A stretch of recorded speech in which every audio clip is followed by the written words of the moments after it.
Greetings, my name is Durgesh Krishna Chaudhary and I am a final year student at National Institute of Technology Raipur and I will cover escape velocity.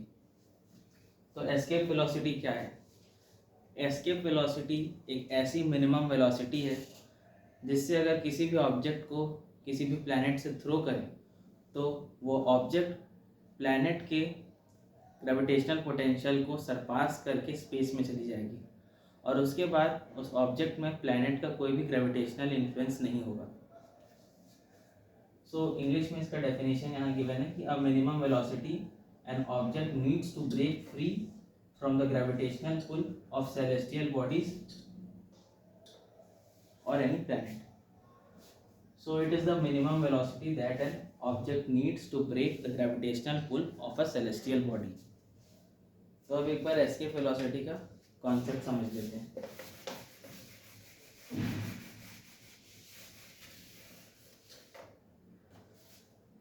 अगर हमारे पास कोई celestial body या कोई planet है जिसका मास है capital M और radius है कैपिटल R और इसे अगर हम थ्रो करें,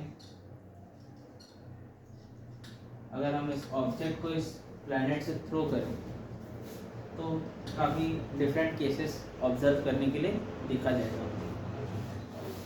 तो अगर किसी वेलोसिटी से हम इसे थ्रो करते हैं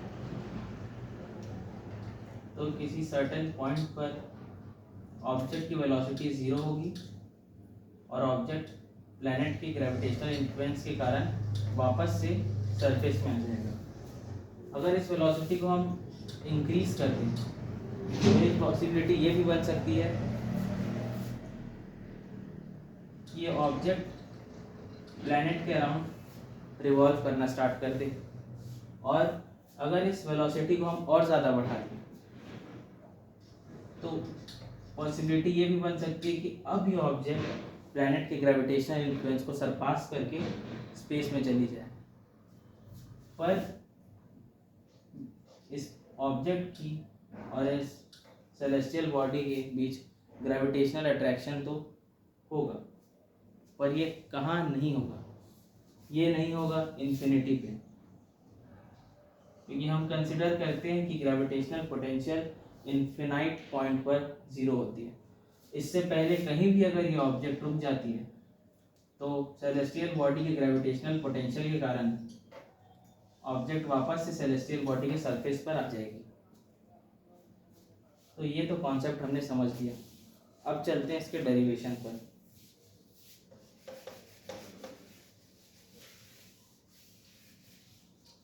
तो हमें वो मिनिमम वेलोसिटी निकालनी है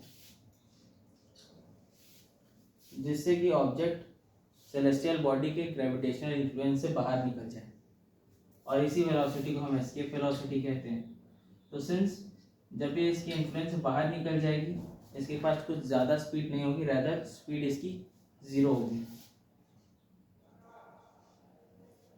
अब law of conservation of energy से हम ये भी बोल सकते हैं कि initial potential energy plus initial kinetic energy is equal to final potential energy plus final kinetic energy.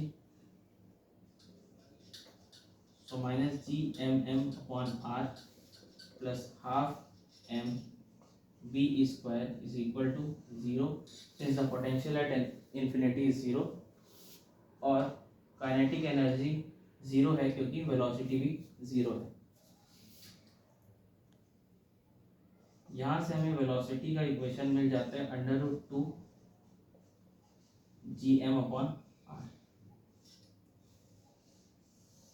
किसी भी प्लैनेट के लिए ये एस्केप वेलोसिटी का इक्वेशन वैलिड है, which is √2 GM upon R, जिसमें G है यूनिवर्सल ग्रेविटेशनल कांस्टेंट और M है मास ऑफ द प्लैनेट और R है रेडियस ऑफ द प्लैनेट। अब देखते हैं कि अर्थ के लिए एस्केप वेलोसिटी क्या होगी। तो फोर्स ड्यू टू ग्रेविटी अर्थ के लिए है mg, where g is the acceleration due to gravity and it is also GMM upon R square। यहाँ से हम GR को GM upon R भी लिख सकते हैं और इसे हम इस इक्वेशन में जब सब्स्टिट्यूट करें तो एस्केप वेलोसिटी का एक और इक्वेशन √2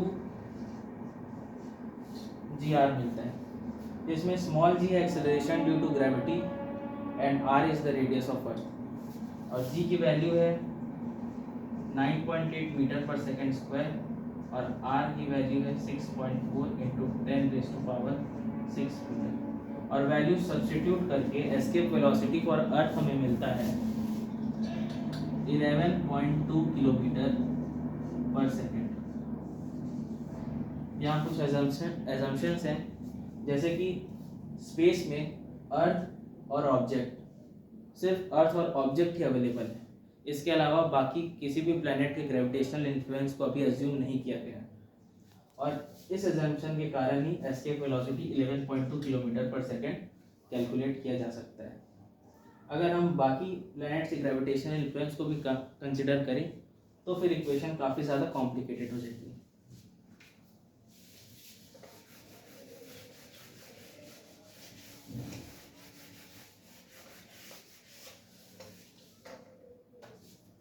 तो चलिए अब एक क्वेश्चन करके देखते हैं। What if mass of planet is m, its radius is capital R, लेकिन इस बार ऑब्जेक्ट प्लैनेट के सरफेस से नहीं बल्कि एक हाइट h से थ्रो किया जा रहा है। अब इसकी एस्केप वेलोसिटी क्या होगी? और यहाँ जो हाइट h है ये इक्वल है रेडियस ऑफ द प्लैनेट। तो we know that escape velocity is equal to √2 gm/r, but let us derive it once again. So initial kinetic energy plus initial potential energy is equal to final kinetic energy plus final potential energy, which is gmm/r plus h, which is distance between center of this celestial body and the object, plus half mv square is equal to 0 plus 0.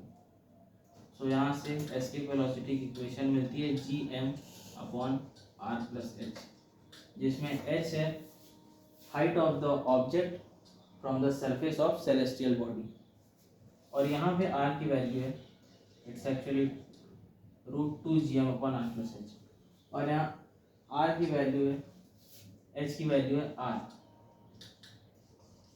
So v is equal to √2 gm/r. Let's do one more question.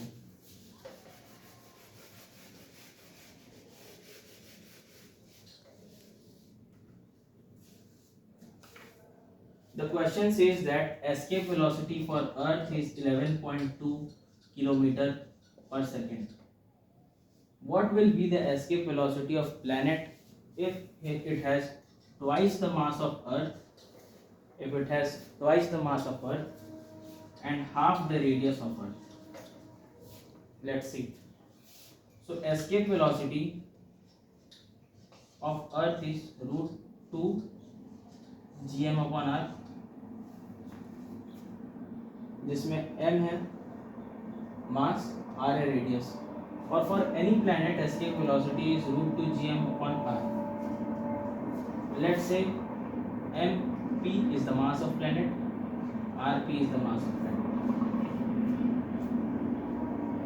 और इसमें क्या दिया है कि जो mass of planet है वो है 2 टाइम्स मास ऑफ अर्थ, और रेडियस ऑफ प्लैनेट है ये है हाफ ऑफ रेडियस ऑफ अर्थ। तो जब हम इसे इस इक्वेशन में पुट करें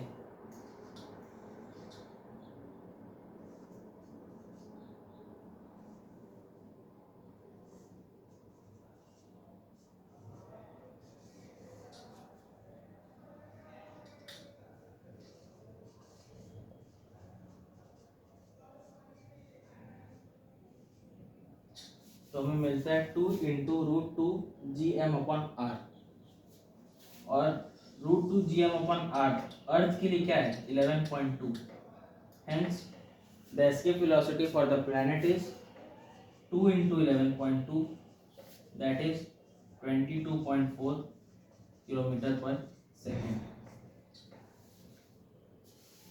thank you. Hope the concept of escape velocity is clear to you. I will conclude it again. तो एस्केप वेलोसिटी वो मिनिमम वेलोसिटी है जिसकी वजह से जिसे अगर थ्रो किया जाए तो ऑब्जेक्ट सेलेस्टियल बॉडी के ग्रेविटेशनल इन्फ्लुएंस से एस्केप कर जाएगी। Thank you.